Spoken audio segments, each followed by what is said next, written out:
All right, we are live. We have V Radio here on the Johnny Walker Dread Show. Well, actually, this is also the V Radio show just as much as mine, right? Yeah. Yep, going up in 2 stations at once, Yeah, I know getting it. everybody. Well, why don't you So, introduce like, yourself? to those of you who are from Johnny's channel who are not familiar with me, although we pretty much share audiences for the most part, I'd say. My name is Neil Kierden. I'm V Radio. I've been an activist journalist since 2008. I was part of the Occupy Wall Street, Detroit, and Flint movement. I was involved in a lot of activism at that time. I am left leaning, but I'm an independent. I'm not a Democrat. And more recently, I got involved again in doing this kind of stuff because of the Kyle Rittenhouse incident. And I made a documentary about that to try to clarify a lot of the lies that were being passed around. That's how I met Johnny. That's how I kind of got started into doing this again. Um, and I'm doing it again because there was just a lot of BS being passed around as the truth. Um, and I hate that. That's the short form, I guess.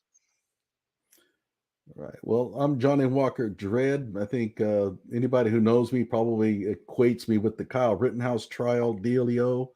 I started out as primarily a channel devoted to sovereign citizens and also to the myth of police brutality against BLM. Well, the whole Black Lives Matter deal. Basically, I was examining some of the actual police brutality events and analyzing them, showing that people had the wrong idea about them. And then all of a sudden, Kyle goes up and shoots the town of Kenosha up, and that changed everything. I started really feeling bad for him. I saw what was happening with the media. I jumped on board, and about 300 videos later, I am probably the reigning champ of all YouTubers on the Kyle Rittenhouse trial. So I've studied it extensively. And then I've also covered a lot of other shootings, especially with police and examining the myths that the media broadcasts out there. It turns out that they can't get anything right. And I'm also taking a lot of aim at the legal profession as well, especially law professors who also can't seem to get anything right. So that's kind of the spiel, I suppose. I'm also out of Oklahoma, and I think I don't know where you're from. Did you ever tell me, or do you need to care? I live in Dundee, Michigan. Well, I lived in Dundee, Michigan, but I don't live there now, but I live in Michigan. I guess that's good enough. Mm, okay. So we have Lucifer in the channel. He's one of the subscribers to my YouTube show, and I think we've got a couple of others. I think that are part of your cadre. Well, yeah, Lucifer's actually, I think I picked him up from Adam Friended. I may Oh, have been the okay. guy to introduce him to you.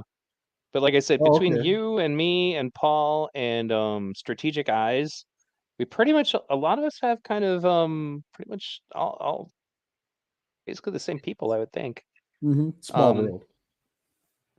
right, for sure. Well, and and just kind of a similar mindset, I think, in our own ways. We're all kind of devoted to trying to find the truth above all else. So, but in any case, I'm in the hospital right now. It's actually, I guess, a care facility, so it's not a hospital, but um and that's why I'm not, doing my fancy big giant banner and all that stuff I normally do because I'm on this little laptop. So this was kind of an inaugural stream to see if I could stream again. So looks like I can. And Hmm. I agree with Lucifer the Doberman. Tomboys with abs are 10 out of 10. All right. Well, and you're getting better. I mean, although it's going to be a long, slow process, isn't it? Yeah. I mean, it just comes down to the fact it takes like 3 months for a bone to heal. And I broke my Mhm. ankle in like 4 different places. So they kind of wired it together with metal. And because of my spinal injury, um, it's my bones are not ideal. Like they were already kind of soft. So that was a big problem. But uh, we'll see how it goes. It just takes time. In the meantime, I'm focusing a lot on my physical therapy, and strength training just to help get me around. Okay.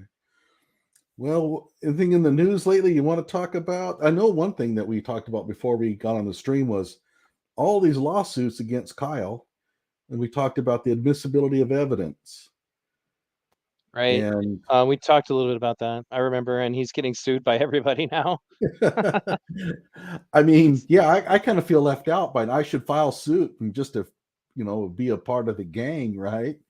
But Right. yeah, okay. So if anybody's not aware of it, Kyle is now being sued by Gage Grosskreutz and Anthony Huber. Well, the parents of Anthony Huber, or parent. That's an interesting part of the whole deal. And a lot of people wondered if Kyle ever got served by Gage. Yes, he did. So it turns out that Kyle waived there is a process to where he basically volunteered to go ahead and participate in the trial for all practical purposes. And you may wonder, well, why would he do that? It's because he gets twice as much time to formulate responses to their motions or something if he does. I did talk Right. to the Kevin Mathewson from the Kenosha County Eye. And by the way, if you're wanting to know anything about the Kenosha shootings, you really need to subscribe to his paper. But he told me that it was the smart thing to do. And Kevin's a pretty sharp guy.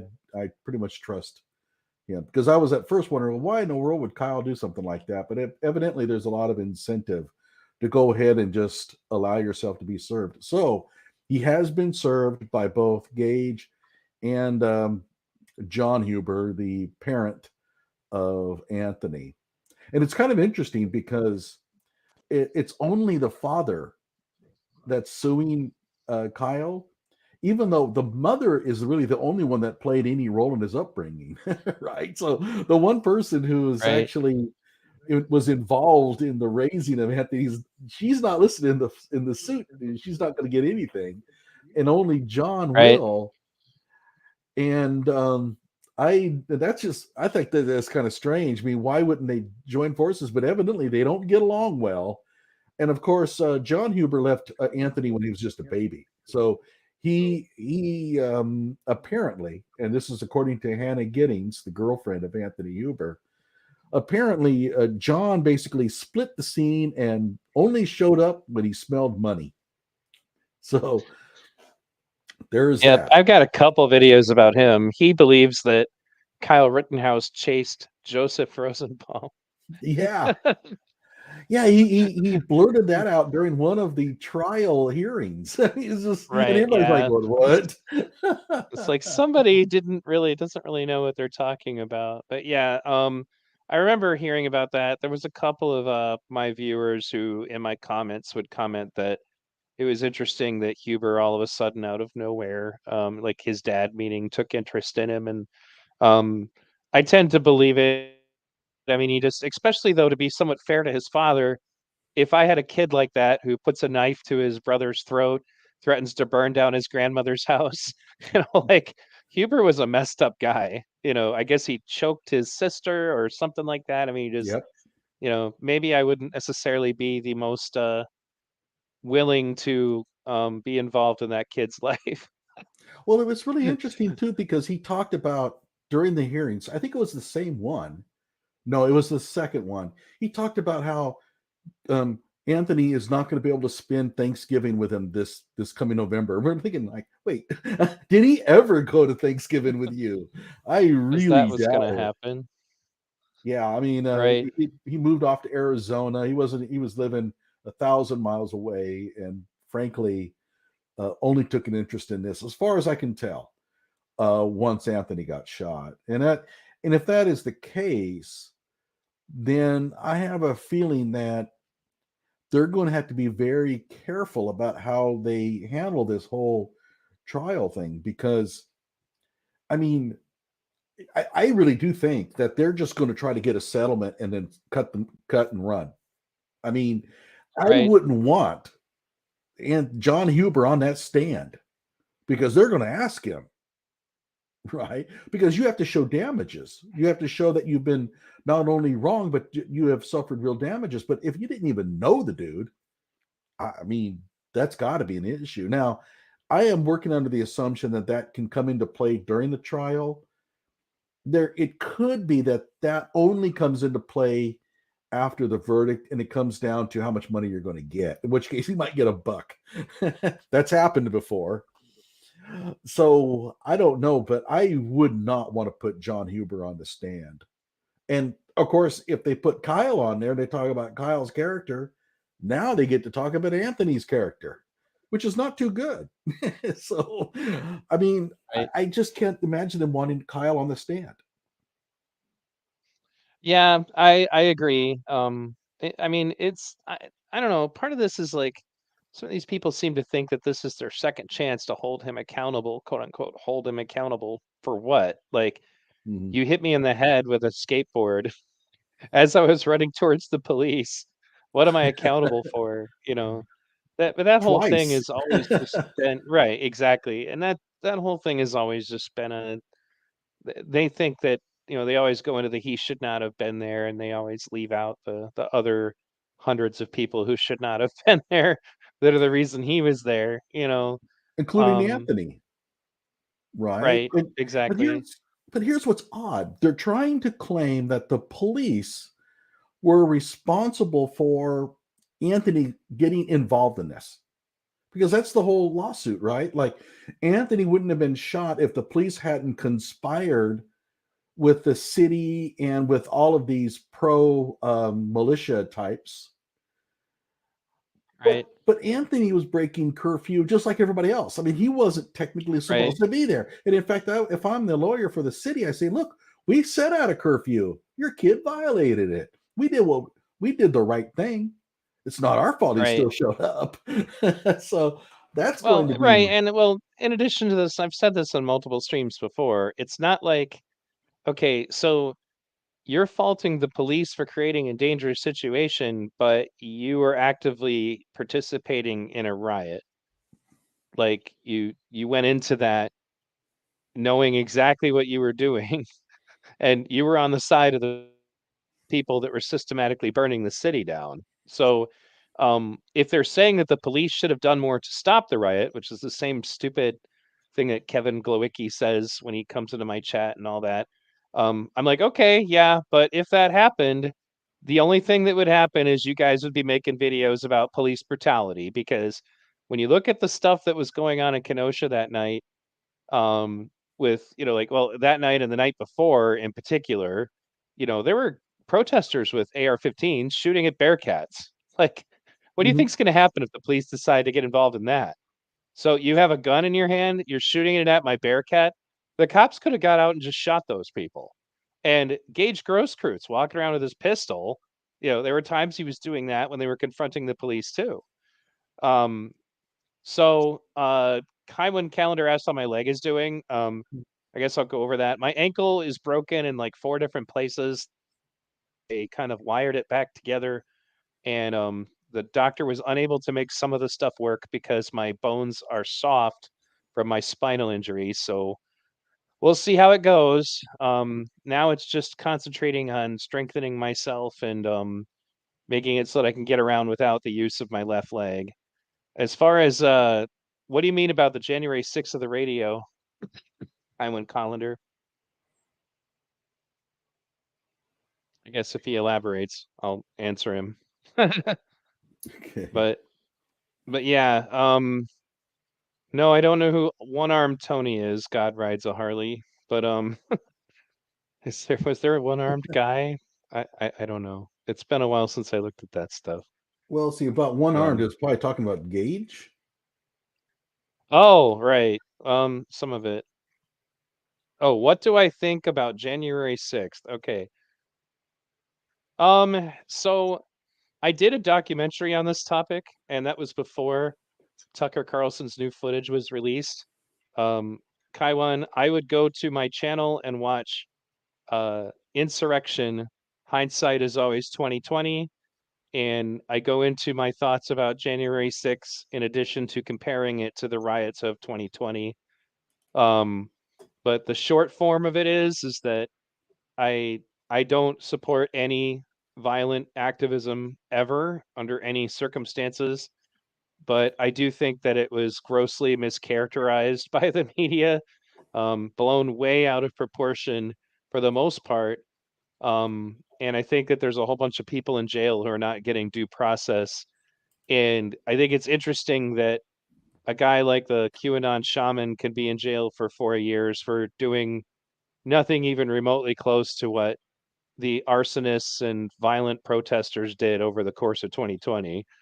I think they're trying to send some kind of weird message, but that's kind of the short take. The other thing is that I was actually listening to Donald Trump's speech live because I knew something was going to happen that day.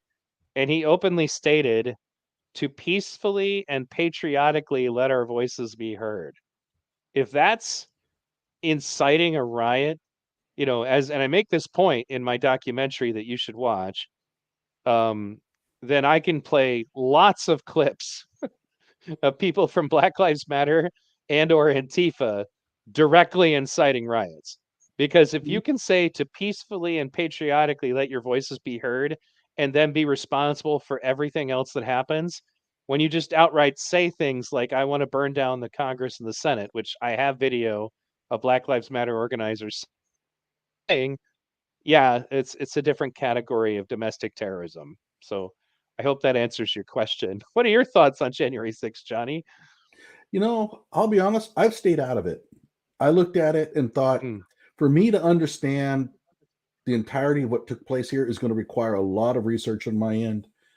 And I decided I'm just not going to go into it.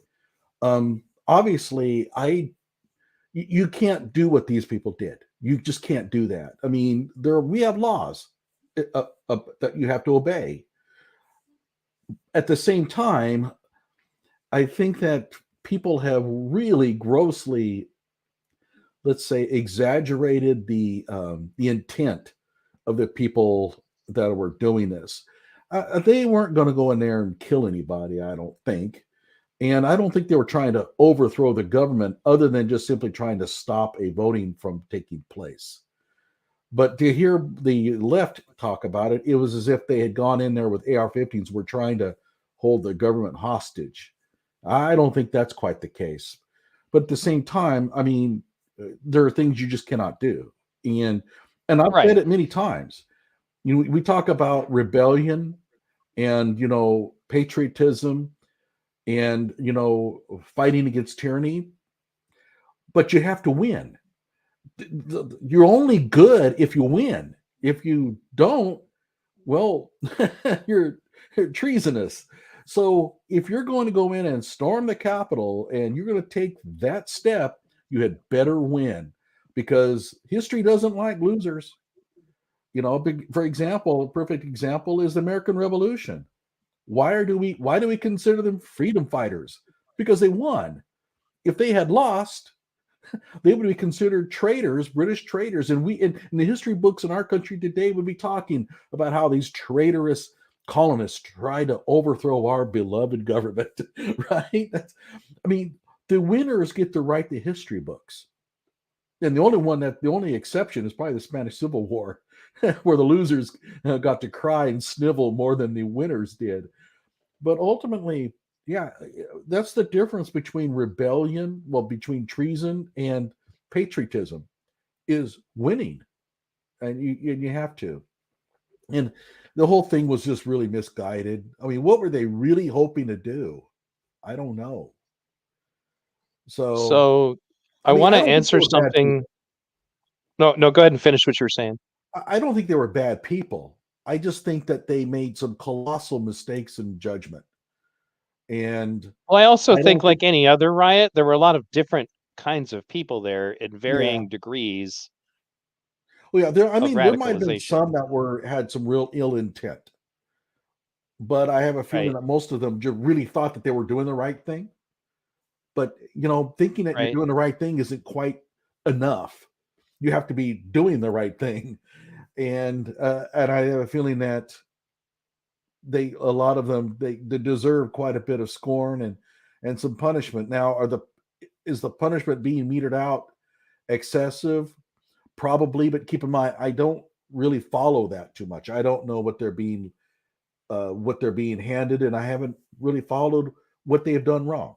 So I couldn't tell you for sure, but I have a feeling that that's taking place, that they're trying to send a message. So, somebody mentioned Maxine Waters in the chat, Yeah. and I actually do have a video of Maxine Waters from quite a long time ago, on a topic that we're not allowed to discuss on YouTube because it gets you banned. But I did put the channel up on my or the video up on my YouTube channel. So if God Rides a Harley, go immediately to my channel, go to my videos, and look for hacker Clint Curtis speaks the truth. I won't tell you exactly what it's about because I don't want to get Johnny in trouble, but I will say that it's not that different than the motives of the rioters on January 6th. There's your hint.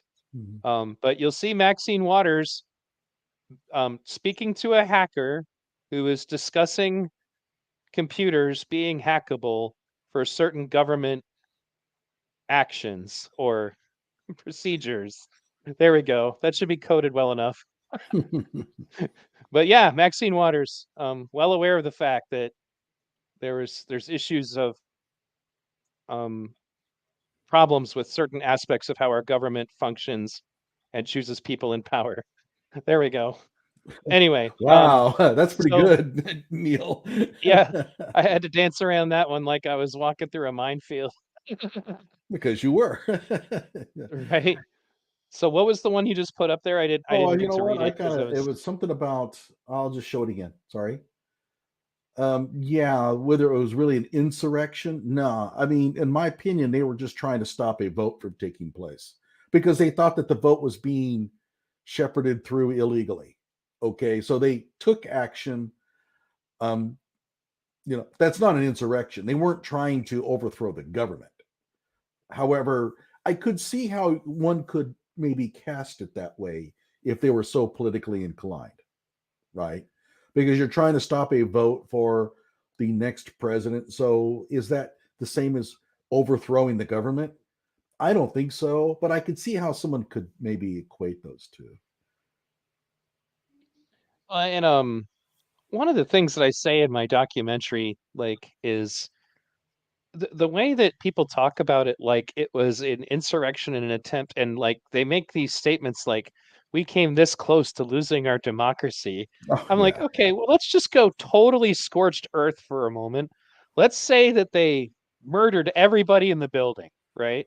They Mhm. killed Pelosi, and even the vice president. Let's say that they just did all of that, right? That doesn't just magically make Trump the dictator of the United States. There's a Right. whole lot of other things that would have to fall in line, and just that's why the whole thing is just so hyperbolic and ridiculous.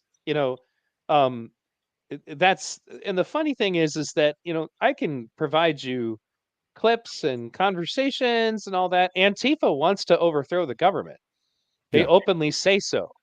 Their plan is to overthrow the government and try to replace it, depending on which Antifa you're talking to, with either authoritarian communism or anarchist communism.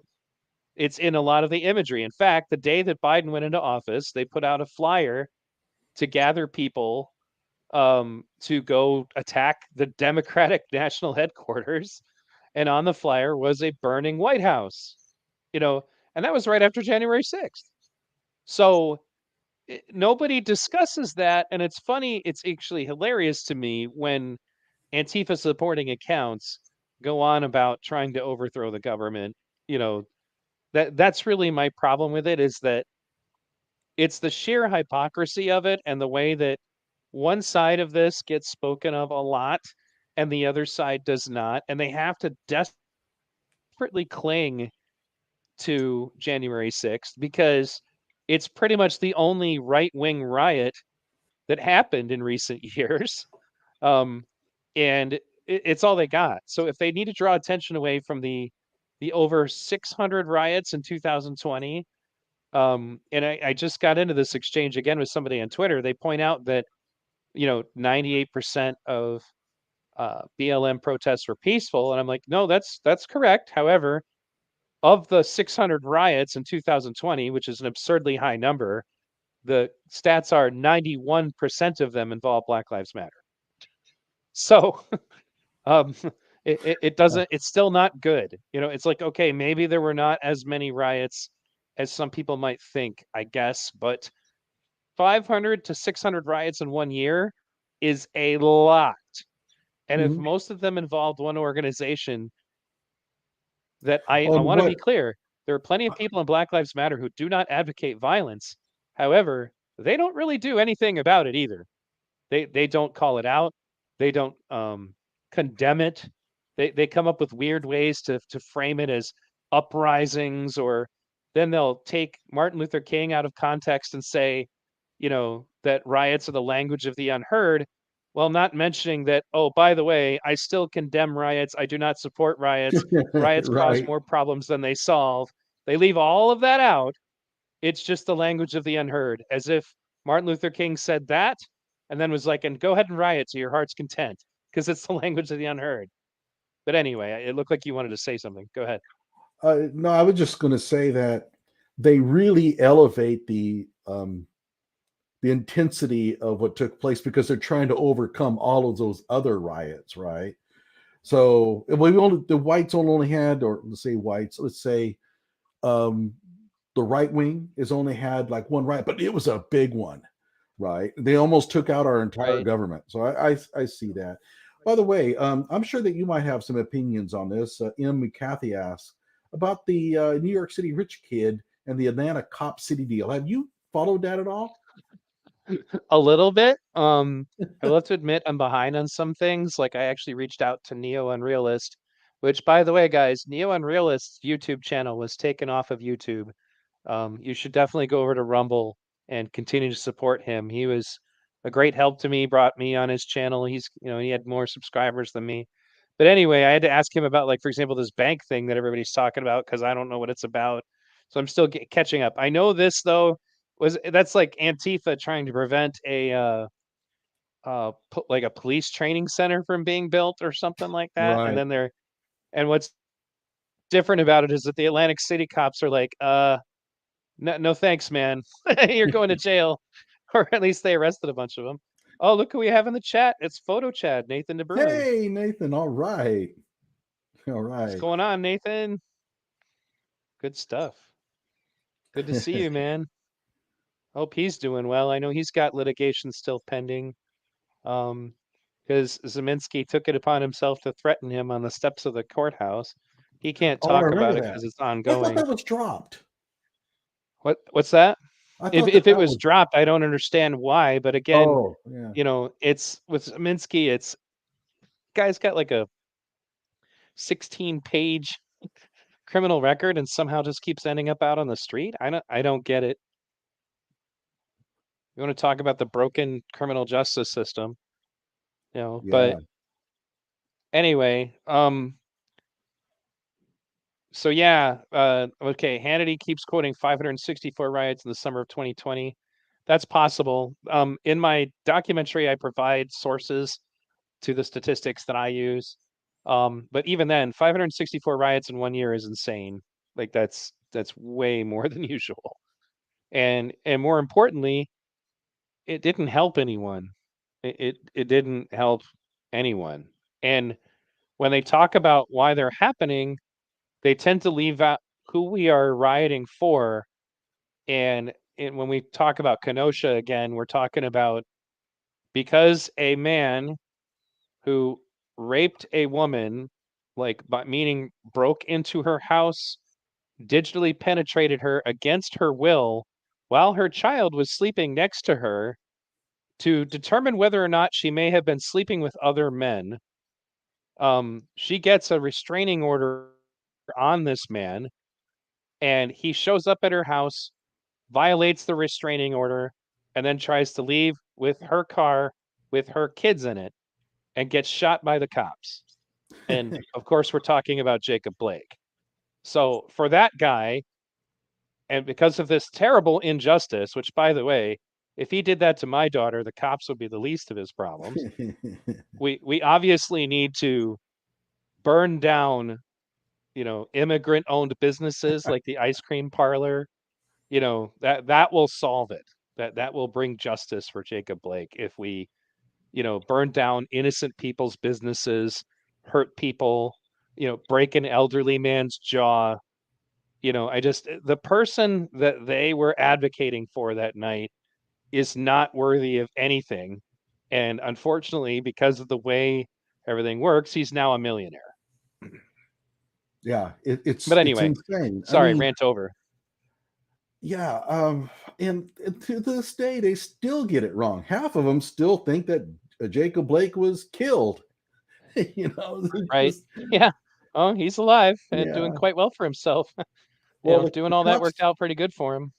the Cop City thing is interesting because all this time they've been wanting the police to be trained, so they try to open up a training center, and they get mad about it. It's crazy.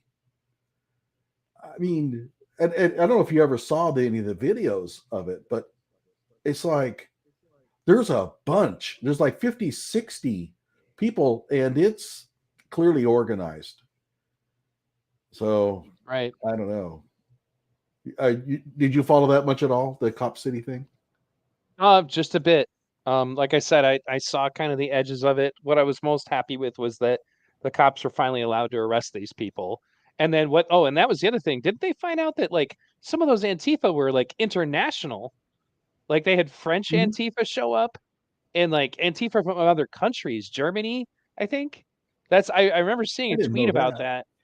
that. I hesitate to talk about stuff like that because me, I'm normally extremely strict with myself about opening my mouth about something that I haven't very carefully looked It's, at. yeah, But being being in the cautious. hospital, I don't just sit around and watch the news like I used to. Yeah.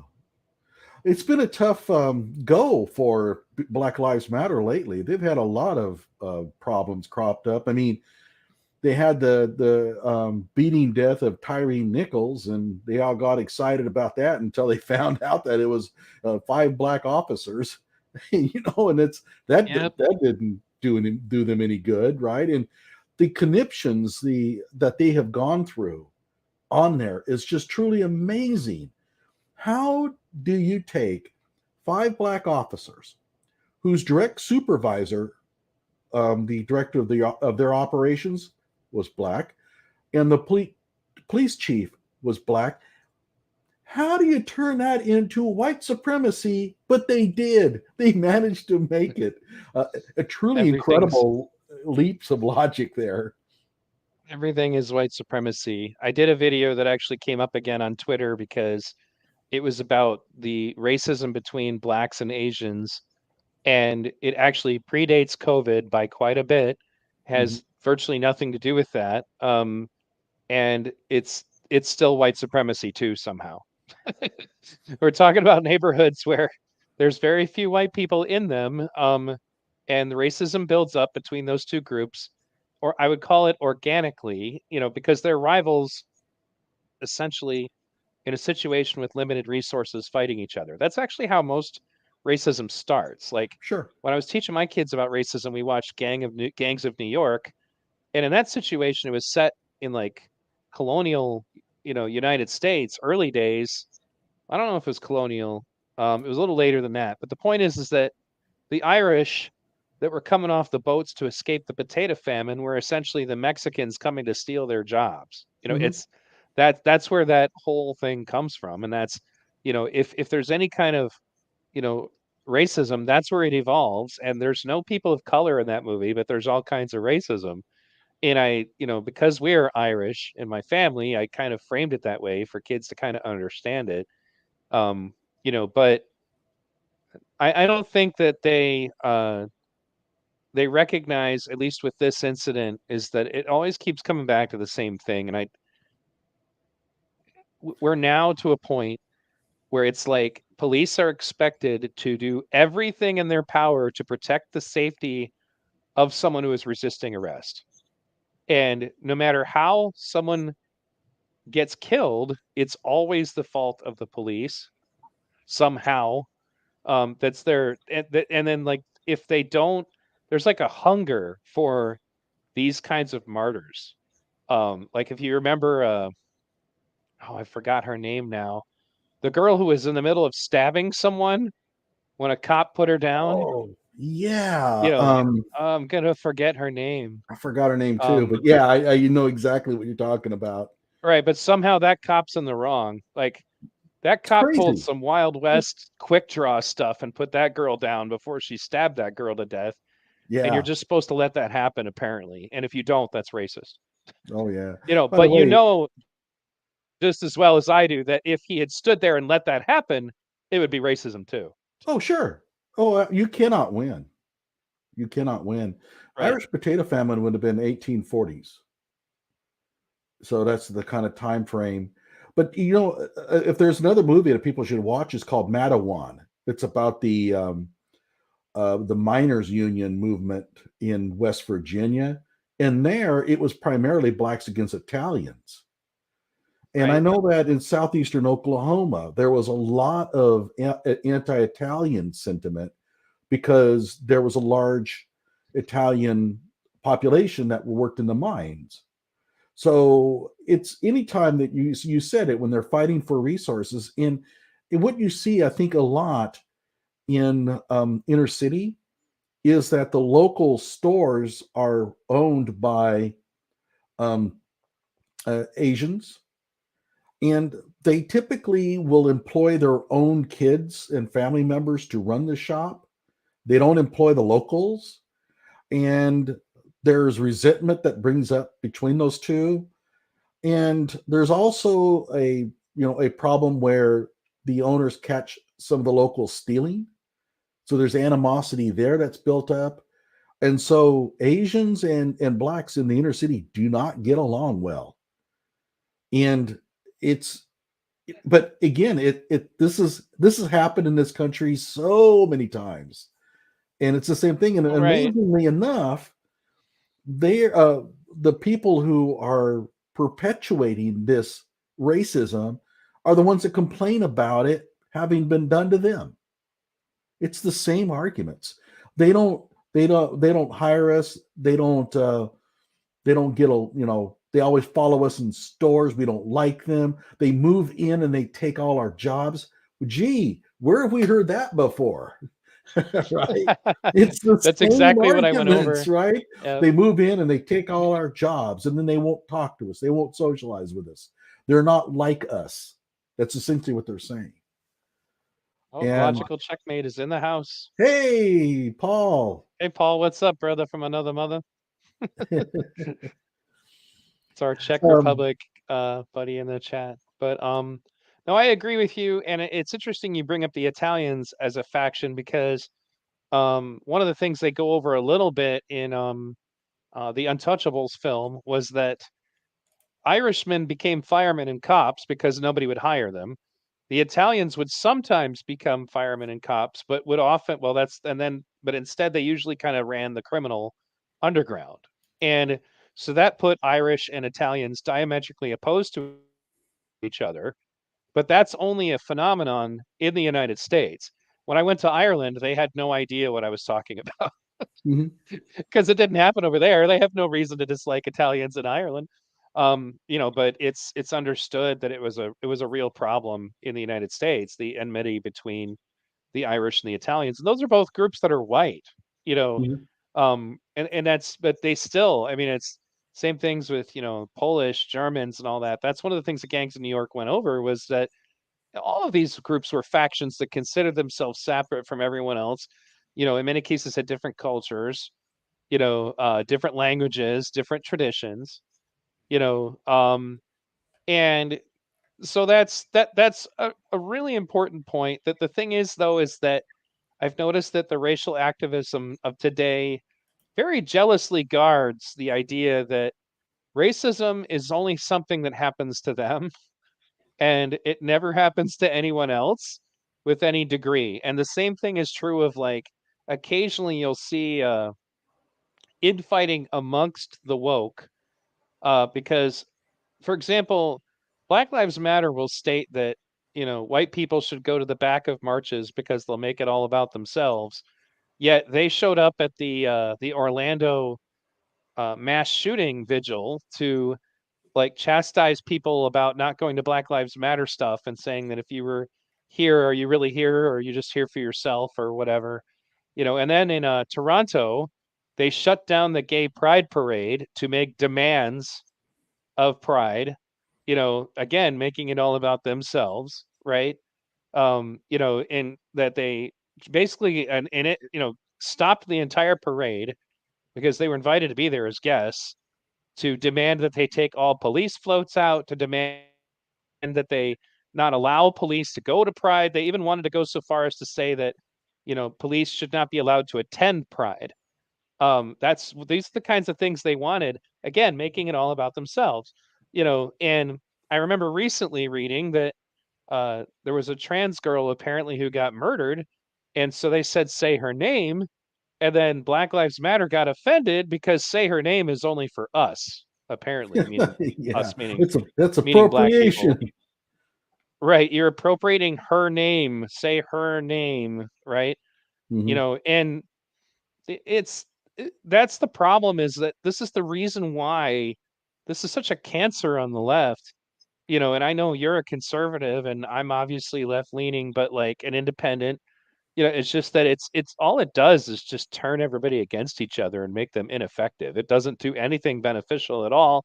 And it also prevents, you know, like, and that's why I always say, you go back to Occupy, there was a moment where Ron Paul said to the Tea Party, which was essentially kind of like the conservative Occupy, you guys should reach out to Occupy about our common enemies like the banks. And that kind of popped into my head recently because now there's another bank bailout they're talking about doing, and it's the Democrats pushing for it this time. But the point is that that was a moment that could have been profound. If you can imagine the Tea Party, because it got really big at one point, going to Occupy and saying, "Hey, we don't agree on a lot of things, but let's go protest some banks together." Now imagine what kind of allegiances could have been formed, because the the in particular blue collar conservative middle class was just as nailed by that whole situation as the poor. So if they could have figured out that they had a lot of things in common, it would have been very dangerous to the establishment. And that's what I think woke is about. I think woke is about socially engineering division in these groups to prevent people from working together. I'll let you go ahead and read the chat. I'm sorry. Did you said something about me reading the chat? Yeah, did you want to read that one that you just pulled Oh, up? I just posted it up for you to check out. I mean, if you had something Oh, you okay. say off. By I the way, don't let me know what just this is interrupt. about. Lucifer, I'm sorry. Lucifer, and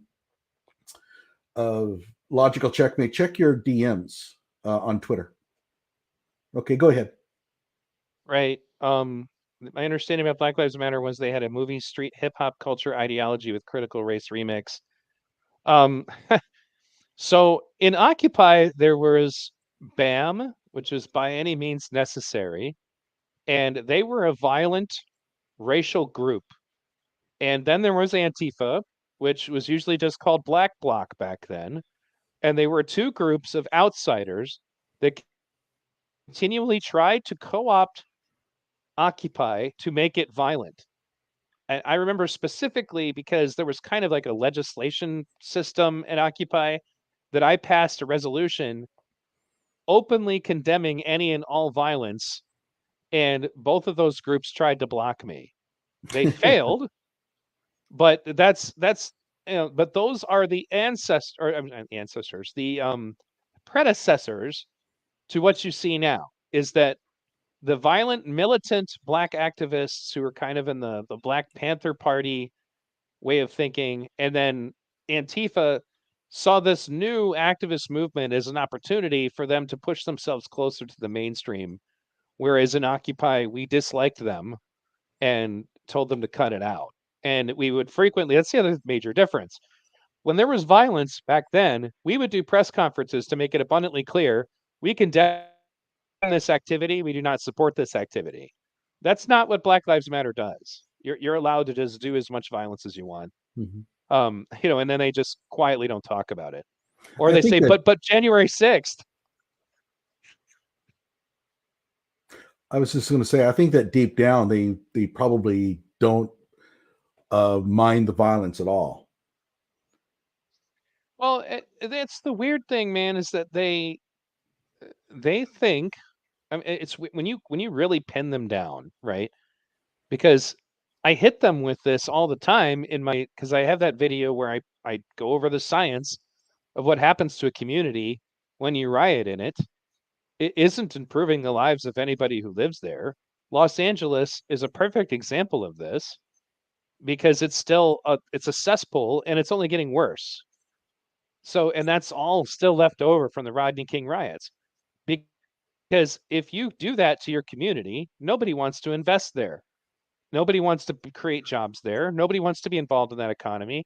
And if you reserve the right to destroy innocent people's private property and hurt people anytime you're displeased with the government, that you're going to go after people who, don't have anything to do with your grievance, and you reserve the right to do that. I'm not opening a business in your neighborhood. Would you? Well, I think that they do want to destroy everything from the ground down, and so that they think they can They think that if they destroy everything, then in the renewal they will have the chance to take the leap ahead of others. And so this Right. was a way of sort of an urban renewal plan of theirs, right? But if you destroy everything, then evidently everybody's the same now, and now they'll have their chance to get ahead. But they're only destroying their own communities. Right. They don't see You that. know, that was the thing that I usually bring up, and they get really awkward when you do this, right? They really want people to talk about the Tulsa Race Massacre, and they feel that it is a horrible travesty that we don't talk more about it. And I usually say to them, "So what is it that you're concerned about that happened at Black Wall Street? What is it that you don't feel we're talking enough about?"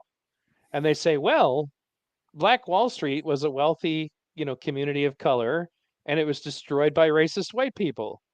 I said, "So let's think about this for a second. What you're saying is people came and destroyed a community and ruined the wealth of the people who live there. So why the hell are you doing that to your own communities now?" And Mhm. they get quiet because they don't have an answer. They've been duped into doing the work of the Ku Klux Klan for them. Racists don't have to destroy them. They've been convinced that if they do this, that somehow they're going to be better off. It's the same thing as, like, if you notice that you're going to find stigma against interracial marriage, not coming from white people, not coming even from conservatives. The stigma is now people are being shamed for marrying white people as black people, and it's coming from other black people. And then segregation is another one. Critical race theory documents call for segregation and say that desegregation was a mistake. So it's like whoever is running the current activists, like whoever's manipulating that must be diabolically racist, because I get to a point where I can't just believe they're incompetent anymore. This isn't just incompetence.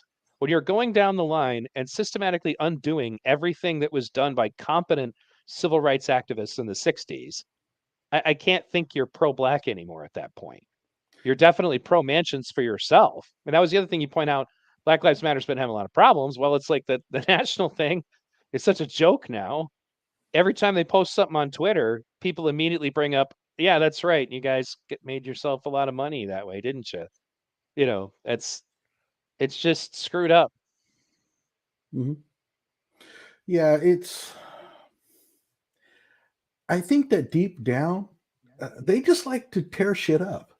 I think it's sort of a, like the young middle schooler in them, that there's just a certain segment of society that likes to destroy things, and they look for excuses to do it. They get a Oh, thrill out there's of a it. lot of that. That's true too. That's definitely true. The hooligan spirit, so to speak. But Yeah. there are people who do it for that reason. But they're being duped into doing it, and then they're being duped into believing that somehow them doing that is a noble thing. Actual Justice Warrior just did a video about the fact that the Walmarts are closing in Portland, and it's largely due to the extreme amount of looting. So now they don't have Walmarts in Portland, and that's one of the best places for poor people to shop. Man, Mhm. I guess you sure showed the man now, didn't you? Right. Like, And of course, it, they hire people from the community. They're not going to have a job. I mean, right? nobody ever thinks about those poor people, right? Finally got a job, making some money, getting a little bit ahead, and here they come, stealing everything in sight. And now you don't have a job anymore. It's just Right. pathetic. That's right, and that's all supposedly done in the name of trying to free them. And that's what I was going to say. When you pin them down, there's a couple of them that will say, "Well, we don't want white businesses. We want black businesses." I'm like, "Okay, so do you think you're going to get a loan to build there? Because nobody's going to want to give you money to build there. Nobody's going to want to, invest in what you're doing. It doesn't make any sense. It just, Yeah. but the And problem is this is, go ahead. well, there's this myth also that, well, if it was a black owned business, oh, they would have treated that person much differently. No, they would have burned it down just like anybody else's. Right. And they did a good share of that too. I go over that in hindsight is 2020 as well in my video. Mhm. Um, but it's basically there's another couple of things. So when you talk about current events, uh, um, I don't know if you've been watching the clips from that cartoon that's currently on Disney called Proud Family. I have Have you heard watched any of about that? it, but I have not. Okay, go ahead. Yeah, it's basically this is a TV show on Disney Plus for children, right? And it is just loaded with critical race theory kind of stuff, with anti-white messaging. The slaves built this country was one of the segments.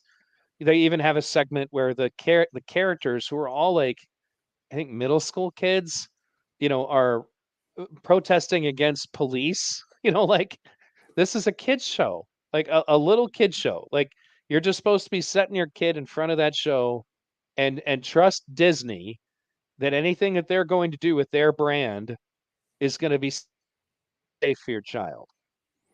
You know, Yeah. um, in addition to that, well, go ahead and comment on that first. Well, I was just going to say, I remember back in the day warning teachers that, if you're teaching your kids, especially those from underrepresented minorities, that the world is stacked against them, you're taking away their hope. You're not helping them at all. You're Right. making it sound like there's no point in even trying. Well, and now you have a bad guy. You have an excuse, Yeah. to this is why you didn't succeed. You know, Yeah.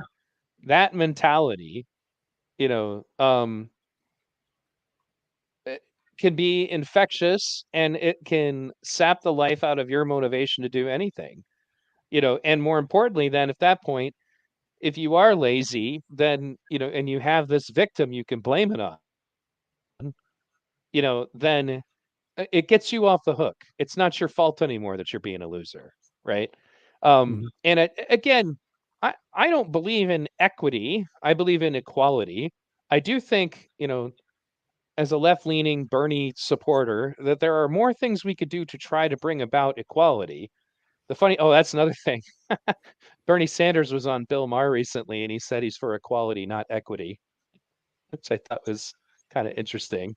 Um, but that means is that he also believes in equality of opportunity. He doesn't think you can just create perfect equity.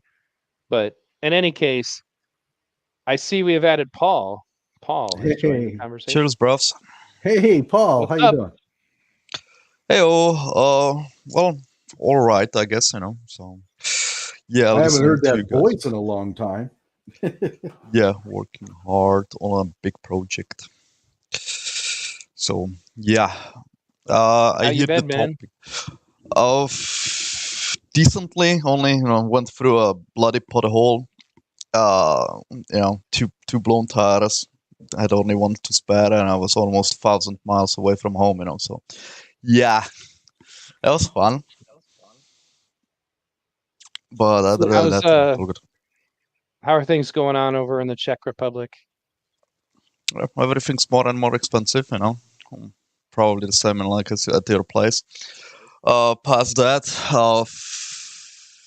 we have a new president, like former general. So yeah, I've got them fucking TikToker, not necessarily TikToker, but like he played it on social media well, being the man's man, and stuff like that. Badass mustache, etc., etc. So yeah, about that. Hey, Paul, why don't you introduce yourself? I have to go get something mighty important. I'll step away from the microphone, but in the meantime, while I'm gone, why don't you introduce yourself and tell everybody about your channel? Lovely. My name is Paul. I go with the name Logical Checkmate. I'm from Czech Republic, so you might here and there struggle apparently as Yanks with my accent. Funny how Brits, Irish, not Africans have problems with my accent, but Yanks do. So that's probably something about you. That's about me. Anyway, I have a YouTube channel, Logical Checkmate, where I started with covering Kyle Rittenhouse story. Then right now I'm doing geopolitics, etc., etc. Doing documentary on Ukraine war. Already have one up and doing a follow-up titled "Those Responsible for Ukraine War."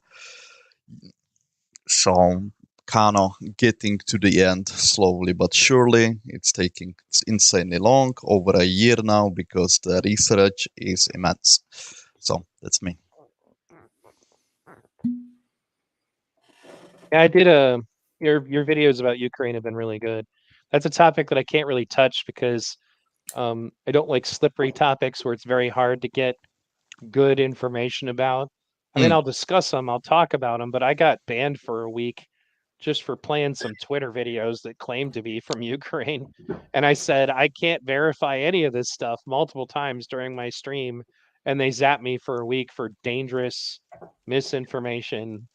I was like, okay, man, whatever. Yeah. The YouTube seems to target basically people that say anything past the official narrative around it. I've made just draft video, uploaded it for backup purposes, etc. on YouTube, and it got immediately hammered by the highest degree of age restriction, despite me doing nothing but showing the silly cartoons and stuff like that. But the topic was, well, let's say, not official narrative. If I may, we have a question like in the audience. I can send you an answer asking if Czech Republic is restoring, T-72s for Ukraine. Yes, we are. We actually also donated multiple ones. To say it's funny, there's a joke and stuff like that in it, it's an understatement. Yeah, you have been very involved in the Ukraine, and you've had some refugees, haven't you? Yes, I'm currently housing a family, of Ukrainian refugees. Mom, grandma, 2 kids. Or well, housing. I've moved away, but I left them the flat to basically stay in. You know what I mean, the furniture and stuff like that.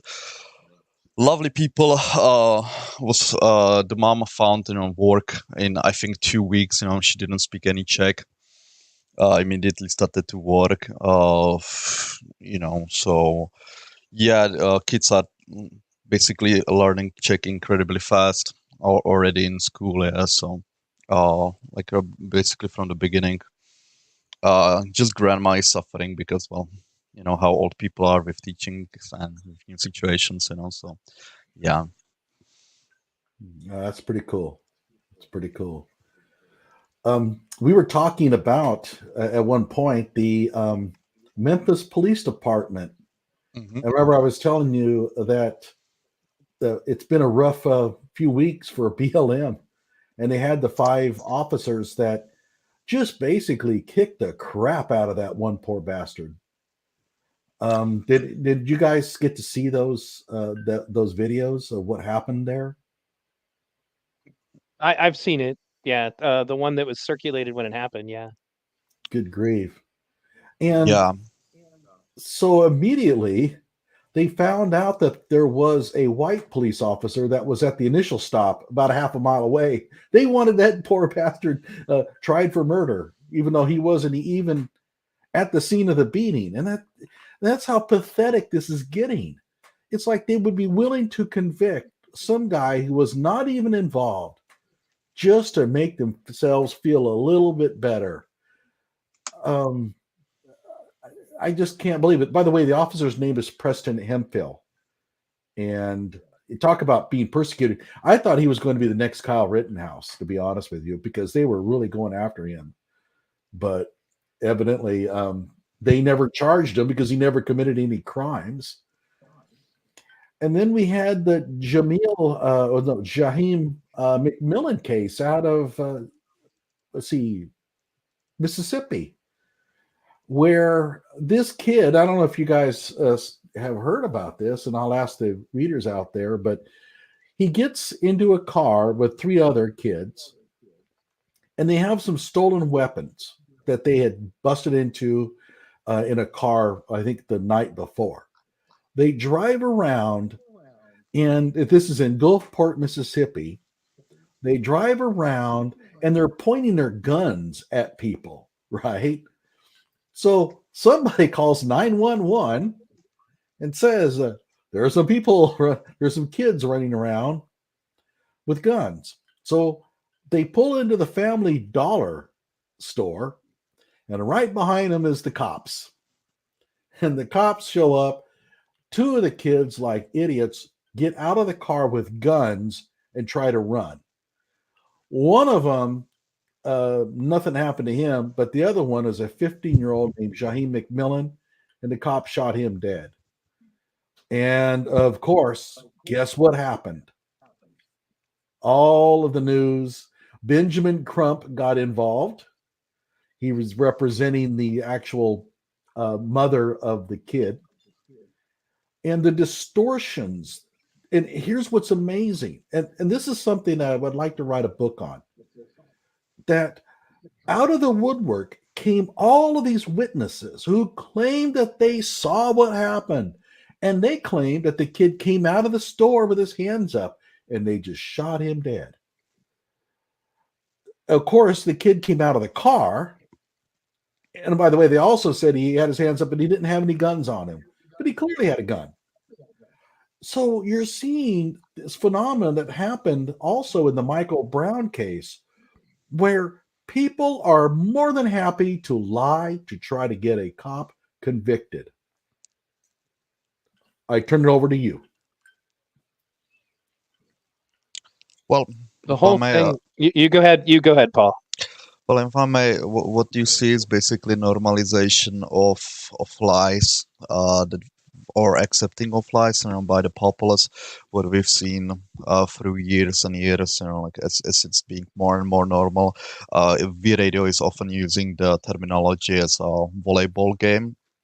2 teams, basically competing, and so that is basically what is happening clearly, because you need to realize that those lies, or rather the liars, like telling those lies, they are comfortable telling them only because they know that there will be audience that will look the other way when there is clear evidence that they've been lied to by them, and will simply follow them further.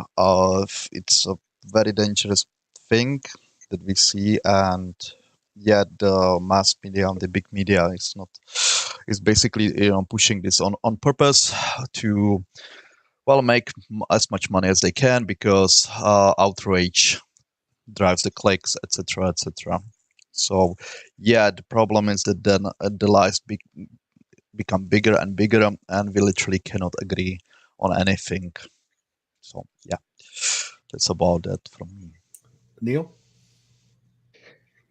It's just another example of the narrative being twisted to fit, certain things. We're kind of getting to a point now where any person of color gets shot, no matter what they're doing. the immediate assumption is always going to be that something was wrong. You know, I mean, you got to remember we're dealing with like people now who don't think people should go to jail. Like, just arresting these people is wrong. Why are you doing this? It's not worth it over a car. You know, like if somebody stole my car, that would ruin my family. Like that's the state that we're in right now. We can't walk to work where I live. So it's not just a property, you know, and to act like property doesn't um have any relevance, like you're not actually hurting people by taking or destroying their property, is just ridiculous. But that's the kind of stuff that you hear. Like you should just let these people go, you know, if they're joyriding in a car. Was that was what that was too, wasn't it? Or am I getting this mixed up with another shooting? Because there's so many, No, I think you have it right. and I'm a bit rusty. So okay. So we should just be allowed to steal whatever we want because of poverty and 400 years of oppression that happened before you were born. Is that what we're supposed to say? You know, I don't. It doesn't make any sense, and unfortunately, it's just going to continue to make the jobs of police officers harder, which is exactly what they want, because these people are like so many of them, especially when you talk to the abolish the police nut jobs, have these very naive views of how it will go if the cops are out of their way, and you know anything that's anti-cop works for them. But Neil, we'll have community policing. Right, like Yeah. Chad's job. Yeah, Yeah. vigilantism, which they Right, decry with the Kyle that'll go Rittenhouse just case, fine. right? Vigilantism is bad, but what Right. we need are the community to go out there and arrest people. Oh my God. I mean, can you imagine if you, Neil, were accused of stealing a candy bar in some of these neighborhoods, what community policing would do to you? I mean, Right. that's They what don't. they Well, it's want. just community policing is what lynch mobs were, Mhm. and they weren't good. That's why I Yeah. say when they talk about community policing, the first image in my head that pops up is people deciding, well, there's a black person we're going to kill because we feel like it. Maybe he looked at somebody in a way that we don't like. That's Mhm. what community policing looked like. You know, it's just nonsense. You know, but I guess as long as they think they're going to win, you know, ask the people in Mexico how they feel about the cartel community policing Mhm. them. Right. And their Because complaint is that effectively their police don't have it. Yeah, go ahead. well, the police are not trained, but what we'll do is have the community police. So average Joe gets to go out there with a gun and basically, you know, look for people who have committed a crime and go after them. Keep in mind, I'm all for self-defense and I'm all for using weapons to keep people from stealing your stuff, but we're not that's not policing. Policing means there's been a crime convicted or committed. We need to go find the guy and exact punishment on him. No, we don't do that in this country. That's vigilantism, but that's what they have in mind, I believe.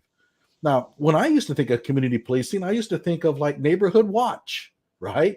But that's not what they have in mind, because neighborhood watch has to call somebody. Yep. And then of course George Zimmerman, they bring that up, right? They get that one all fouled up. But ultimately, the disinformation and the actual lies that get propagated. I don't know if you guys ever watched my reading of the grand jury report with Michael Brown, but a lot of the witnesses admitted they lied because they wanted to help. They said that they wanted to be a part of the movement. They wanted to be able to play a role. In other words, this is a lynch mob, and I went in on this. Right? It's exactly what it is. And my gut feeling is, I think that Anthony Huber and those were a part of that as well. I think that they saw a kid on the run and they wanted to get in on it. So you see this sort of a mob mentality going on, and I think the lies are a part of that. It's part of how the mob nowadays works. One person tells a fib, you don't care if it's true or not, you join in. It's propaganda. This is exactly how it works. Yeah, the Well, hands up, don't shoot thing is been a lie that's just been repeated. Just as we're saying, it's definitely a Goebbels Nazi, repeat the lie. They still say that. They still say that. They still chant it at BLM rallies. Anyway, go ahead, Paul. Let's, if I may, focusing on the mobs, on these, let's say, useful idiots that basically won't achieve anything on that. Like we will achieve that much, but like still, they are extremely numerous, and you need to realize one thing, that they truly believe in what they are doing. uh they probably lie in what they say publicly, yeah, sure, but they still are. There's plenty of true believers. Now, you've previously were talking about the Occupy Wall Street, and you often say that suddenly out of nowhere there were woke people and was some division, etc., etc. Absolute idiots that got in. I don't know if you've been paying attention. There was recently popped out those idiots, last generations, some fucking eco-terrorist bullshit. They glue themselves to art and stuff like that. And I don't want to talk about if climate change is real. That's not the point. The point here is that those climate activists were actually founded by big oil. It was like half a year back. It popped up. So what we see is a classic of infiltration of a movement by financing or supporting the stupidest of the stupid in that movement. That will get voice and that will push narrative, etc. And I believe that happened also with the Wall Street. Like with the Occupy Wall Street that you say, because how hard it is for them to simply say, hey, my dear assistant, like find me the biggest wackos, nut jobs, like of the opposition, of the activists, etc. And let's finance them. Let's give them, like $100,000, whatever. That will go a long way for the activists to make their voices, prominent in that movement. However, there is absolutely chump change in for the big banks, big oil, etc., etc. We do have a comment here about the 2 Black Americans that were killed in Mexico. Did they ever find the other 2? Oh no. I don't know. That was a Don't know. strange story, but I'm wondering. To be honest with you, I can't really even speculate on what happened there.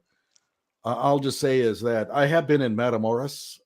That's a dangerous town, and it's not like Juarez, but it's pretty rough. I just tend to stay out of Mexico, especially the border towns myself. Yeah, it wouldn't surprise me, that you do that. And honestly, the more I learn about the cartel, uh, the more I honestly like Republicans right now are trying to figure out if there's a way that they can get like MS-13 and the Sinaloa cartel labeled as terrorists. And I think that um, that's a precursor to the possibility of actually being able to deploy, soldiers against them, which is a pretty extreme thing. And I obviously would be worried about, well, who else are they going to label terrorists? That's something we've been worried about since the Patriot Act passed. However, you're not going to get rid of the cartel with the hand wringing kumbaya stuff that we've been doing. It's going to take like a serious act. Actual Justice Warrior just did a video about how I think it was El Salvador went after the cartel in their country, and they've got like prisoners lined up, like it's Abu Ghraib, and their government went after them hard. And that's really the only way you can do it. The problem Yeah. is in Mexico, I mean, when they finally arrested the head of one of the cartels, the cartel launched a military style assault on Mexico, and the Mexican president just gave them up, just folded up. And, so that's an interesting question. How do you guys feel about deploying the military against the cartel. I have actually long thought that what we needed was some sort of Belgian mercenary strike into Mexico. And I think that Paul will know what I'm talking about when I talk about Belgian mercenaries, right?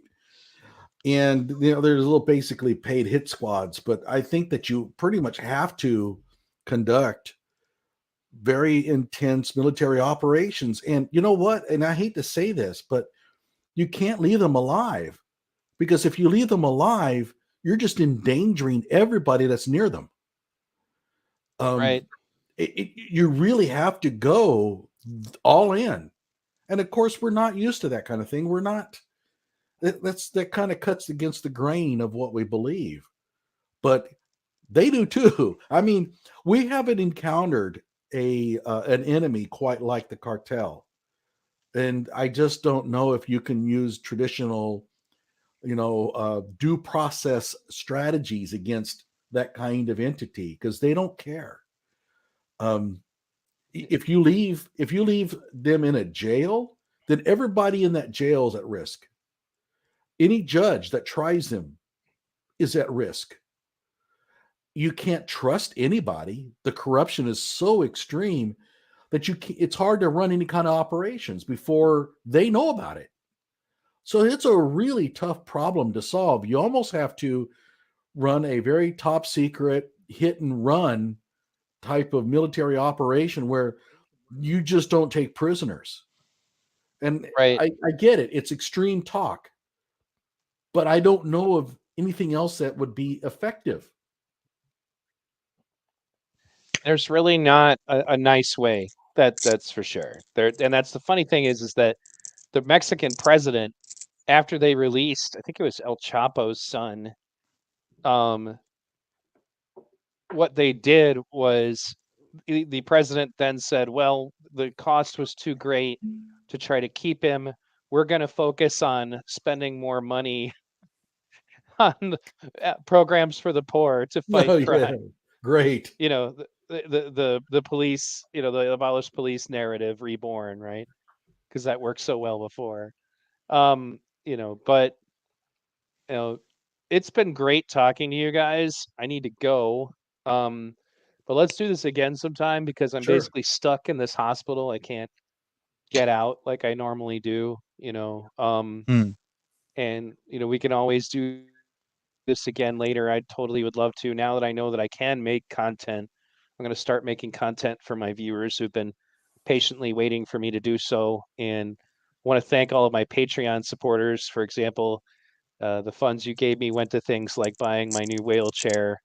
I'm currently having to look into a wheelchair ramp, because it looks like even after I get more or less okay, my left foot may not ever really be right again. It has very little range of motion. It's like, it literally feels like a boot, like that's just been wired together. Hopefully that can change later. But so I'm looking into trying to get a ramp for the front of my house.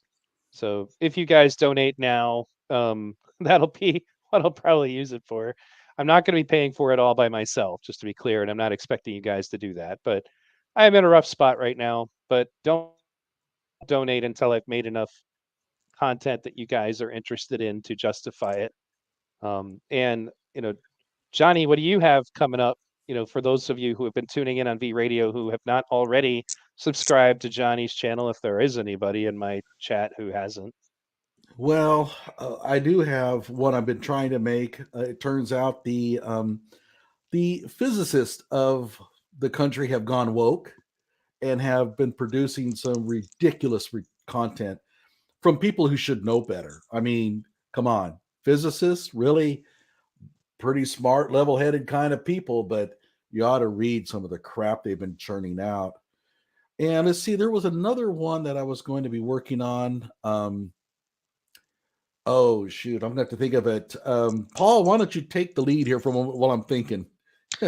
Sure thing. If I may quickly then say what I'm up to. Well, still working the Ukraine video, but yeah, I was like proven right. Last video that I put, like it's I should have been more obvious, kind of in that sarcasm. But I called myself like a genius. That like I was sarcastic kind of on that, but.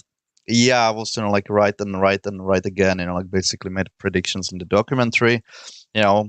That food prices will go up, etc., etc., and also about who blew the goddamn Nord Stream, apparently. So, yeah, that is basically what I'm up to, being constantly right, and no one listening. That's my curse, simply put. Well, you have your own YouTube channel. What kind of stuff have you been posting lately? Lately, not much, because every time when I work on anything other than the documentary, I feel like quite guilty and stuff like that, because it's such an immense project. That's one, but it's just I've sunken in like so much work into it, and like already there's also another. I'm talking about thousands of articles, tens of studies. I think I'm in like at 15 books right now. And stuff like that, and balancing it all out while making like the content, and it's just like I will not lie. At this point, like it is a big part of my life, but it is just like there's a gigantic lie, a monstrous lie that has been told to all of us for many years. Well, actually, quite a lot of lies. And it's just costing lives, like of so many people, while the responsible people, like just basically skate free, like. So trying to work on that. Sounds like you should be writing a book. Yeah, in today's climate, or let's say, like how the content consumption is going, everyone's is writing, like a lot of people are writing books, and it's not having much of an impact. I want to have an impact, like, so I don't know, what I mean, if it will be, but it's my shot, what I mean. Hail Mary, as you like to say in your hand export, where you throw egg-shaped objects, like with hand, and call it football. Yeah, I've been trying to get a book out myself on the Kyle Rittenhouse deal, but it's just slow going. I remember now what I was going to be doing. One of my next videos is going to be covering the lawsuits against Kyle and what is admissible. So I've been going through the laws and the statutes about what's considered admissible evidence in a civil trial. And in a long story short, that which was ruled inadmissible in the criminal trial is probably going to be ruled inadmissible in the civil trial as well. So, because I'm catching a lot of people saying, well, they may not have allowed that in the criminal trial, but boy, when the civil trial comes out, we'll find out the truth. Yeah, well, not going to happen, in my opinion. But at any rate, that's it. Hey, V Radio, do you have like a besides Patreon, do you have like a Give Us and Go or something like that for your ramp? You can use PayPal. You can use Subscribestar. The easiest way to just directly send it would be PayPal. I mean, I've got Venmo, I've got stuff like that. I just don't really use it. But PayPal would be the easiest way. And you can find all that stuff on my channel page, which is hy.page/V I'd like to Radio. donate, but I don't have a Patreon account. But I tell you what, why don't you text me some ideas and I'll see if I can get you some help there. Well, I appreciate that. This was not something I expected. I was literally just walking in my driveway on one of those days when there's a bunch of half melted snow, and I had just driven my roommate to work like 30 minutes before that, and there was no ice in my driveway. So then I go take my son to school, and I'm just sitting there talking to him as I'm walking on towards my car, and then all of a sudden I'm on the ground. I hear a crunch, my ankle dangled, like it was gross, and it was horrifically bad. It's a good thing he was with me because I didn't have my phone on me, and I screamed bloody murder there for a while, and nobody in that neighborhood heard a word of it. God. So, but yeah, if you guys want to donate, that's cool. But again, like I said, I don't expect all of you guys to fund it. I'm looking at other things. part of the problem is that there is emergency funding available, but because I don't own my house, they don't give it to you. Oh, So if I own my house, then the state emergency relief would have just paid for it. But because I rent a mobile home now, they won't build it. So I'm hoping that there are other So charities that can help me, but I don't want them to do it by themselves either. John Jackson asks, how much would a ramp cost? How much are you looking to raise? I don't know yet. The prices that I've looked at though if it's a good one, part of the problem is I'm heavy and my wheelchair is huge.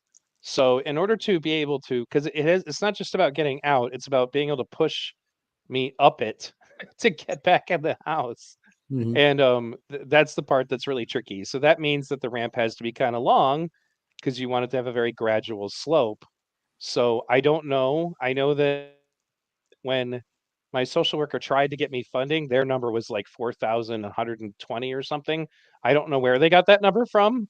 I didn't get a quote yet. I haven't looked that far into it. So again, I didn't really mean for this to be a telethon for my ramp, No, but it's if cool. you guys can help, by all means. I mean, when I have a better number, then maybe we'll talk about that. But no, either way, if you want to help, I'm not going to say no. But part of the Mhm. problem is that now I'm in a situation where that's the other thing is when you're not in your house, they cut off all of your other support too because the adult in question is not in the house. So they canceled all of the stuff that I've been taking care of myself with because of my disability, trying to get disability. So that still hasn't happened yet. If that happens, then a lot of this will go away. it's refreshing to see that the government is idiotic in like all over the world, because it's almost like poor people don't own their own property, or they don't own property, they don't own houses and stuff like that. So yeah. Right. Well, I mean, to be somewhat fair to them, they don't want to build that for me and then like have me get evicted next week, Okay, So that's fair. that's a possibility, you never know, but yeah. But Darla wants me to dance before she'll pledge for my telethon. Yes. We'll Yeah. we'll have no trouble contributing at that point. Yeah, well, if I dance, it better be some pretty high level pledges, man, because I Gosh. only have 1 foot, so but in any case, thank you guys very much, and Oh wait, it just was good before you talking to go, everybody somebody again. talks about a hydraulic lift company.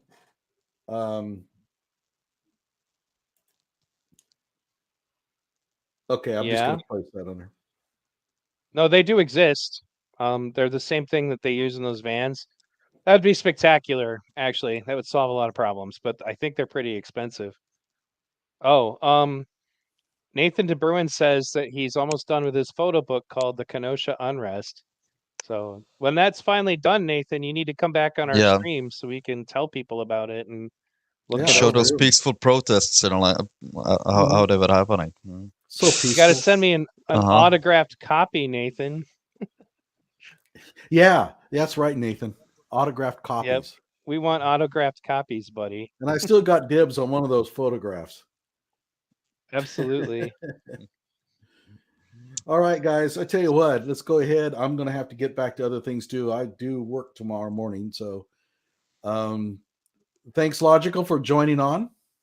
Sure. Thanks, Enoch, for having me. And And thank V you everybody. Radio viewers, V Radio viewers, if you have not yet subscribed to their channels, please make sure that you do. You'll like their content. Absolutely. And subscribe to Neil's channel. And um let's see here. I guess that kind of does it, doesn't it? So Yeah. thanks everybody for piling in, and we appreciate it. We had a lot of fun, and I think Neil and I are going to probably be talking to Steve. I forget his handle, but he's a really popular YouTuber here. So look for this coming week. We're looking to be having another one of these little sessions. So take Oh, care. and one more thing. It's also entirely possible that we may be interviewing somebody else from the Kenosha Unrest who hasn't been interviewed yet. Oh, We're going to finalize that before I say who. okay, good deal. And by the way, the guy's name is Stock Market Steve. But we have been talking to him. He's agreed to get on. So stay tuned for that. Okay. Take care. Take care, everybody. Cheers, mates.